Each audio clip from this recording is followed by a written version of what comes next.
Rais Dr. John Magufuli amerejea jijini Dar es Salaam baada ya kumaliza shughuli za kikazi jijini Arusha, ikiwa ni pamoja na kuongoza mkutano wa siku moja wa wakuu wa nchi wanachama wa Jumuiya ya Afrika Mashariki pamoja na kuweka jiwe la msingi barabara ya kuanzia Arusha Holili Voi mpakani mwa nchi ya Kenya Machi 3.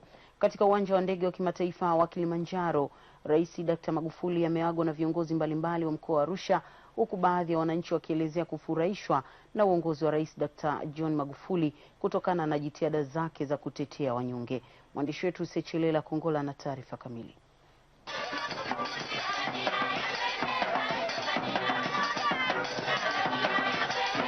Burudani mbalimbali za vikundi vya ngoma ambavyo vimejitokeza kwa lengo la kumwaga Rais Dr. John Magufuli ambaye amemaliza ratiba ya kazi zake mkoani Arusha na kurejea jijini Dar es Salaam, ambapo viongozi mbalimbali wamejitokeza kwa lengo la kumwaga. Wananchi wamejitokeza sana na tunawashukuru sana wananchi wa mkoa wa Arusha, na tunawaomba waendelee kujitokeza namna hivyo, na hasa kuitikia maazimio na maagizo ambayo yanatolewa na Mheshimiwa Rais kwa ustawi wa mkoa wa Arusha, lakini kwa ustawi wa nchi ya Tanzania.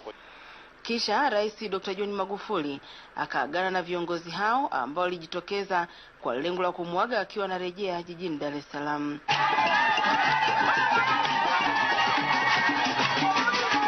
Mara baada ya Rais Dr. John Magufuli kuondoka, baadhi ya viongozi wamezungumzia hatua mbalimbali ambazo rais amezifanya, huku akisema kuwa hata nchi jirani wanatamani kupata kiongozi kama huyo, kwa sababu Tanzania inazidi kupea.